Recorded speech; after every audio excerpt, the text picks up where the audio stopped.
Good evening बच्चों, आप सभी का पीके स्टडी एजुकेशन में स्वागत है, अभिनंदन है। आज हम पढ़ाने जा रहे हैं सामाजिक विज्ञान। ठीक है, हमारे कोचिंग वाले बच्चे पढ़ रहे हैं, उन्हीं को पढ़ा रहे हैं। ठीक है, आपको भी पसंद आए, ठीक है तो पढ़िए। ठीक है, लाइक कीजिए, सब्सक्राइब कीजिए, शेयर कीजिए, बताइए, कमेंट भी कीजिए। ठीक है, हम पढ़ने जा रहे हैं सामाजिक विज्ञान।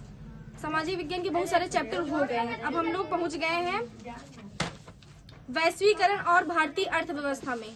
इसमें है बहुराष्ट्रीय कंपनियां, बहुत सारे राष्ट्रों से जुड़ी हुई कंपनियां। ठीक है, जो एक से अधिक देशों में क्या हो, उत्पादन और नियंत्रण को क्या करती हो, उस पर अपना स्वामित्व जताती हो। ठीक है, एक बहुराष्ट्रीय कंपनी का मतलब होता है ऐसी कंपनी जो बहुत सारे देशों से आने वाला, ठीक है, उत्पादन, नियंत्रण, उस पर क्या हो, स्वामित्व।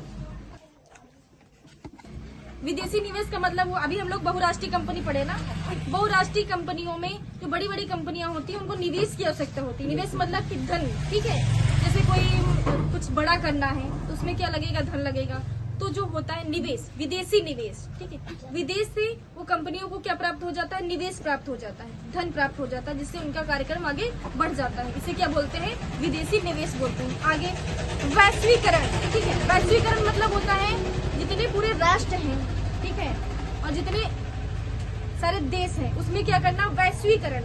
जितना व्यापार है वो सभी देशों से करना। ठीक है, वैश्वीकरण मतलब अधिक विदेश व्यापार और अधिक विदेशी निवेश के कारण विभिन्न देशों के बाजारों एवं उत्पादनों के एकीकरण हो जाना। मतलब जितने पूरे देश हैं उनका बाजार में जो उत्पादन हो रहा है और जो नियंत्रण हो रहा है और जो अदर अपने देश में हो रहा है, उनका सब क्या हो जाए, एकीकरण हो जाए। ठीक है, सब एक ही में साथ में लेके चले, मिलजुल के सलाह ले, वो क्या हो जाएगा, वैश्वीकरण हो जाएगा। क्या हो जाएगा, वैश्वीकरण हो जाएगा।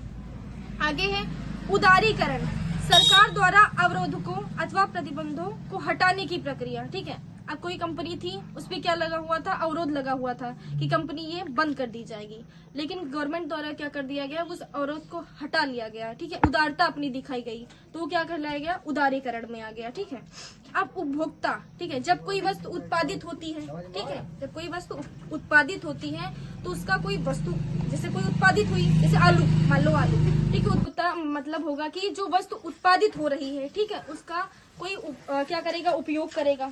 ठीक है, और उस पर कोई नियंत्रण भी करेगा। जिसने उत्पादित किया है वो अपने उचित मूल्य पे क्या करेगा, बेचेगा, और कोई उसका उपभोग करेगा। ठीक है, वो क्या कहलाता है, उपभोक्ता कहलाता है। किसी वस्तु का उपभोग करना क्या कहलाएगा, उपभोक्ता कहलाता है। अब कैसे लिखोगे, जब कोई व्यक्ति किसी वस्तु या सेवा के लिए मूल्य चुकाता है। ठीक है, जैसे हम आप लोगों को कोचिंग पढ़ा रहे हैं, ठीक है, तो उसका आप लोग क्या करते हैं, मूल्य चुकाते हैं।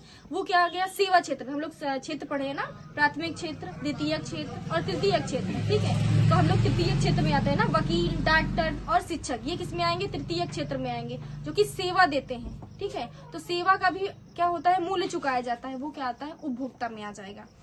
आगे उपभोग, किसी वस्तु का यूज करना, उपयोग करना, वो क्या कहलाएगा, उपभोग। ठीक है, अब हम क्या कर रहे हैं, ज्ञान के माध्यम से आप ज्ञान हमारा क्या हो गया, उपयोग की हुई वस्तु है। ठीक है, और आप लोगों को क्या कर रहे हैं, आप लोग उपभोक्ता है, हम क्या कर रहे हैं, उपयोग कर रहे हैं। ठीक है, उसका उपभोग, किसी वस्तु का उपयोग करना, ठीक है, ज्ञान का उपयोग करके आप लोगों को शिक्षा दे रहे हैं, वो किस में आ जाएगा, उपभोग में आ जाएगा।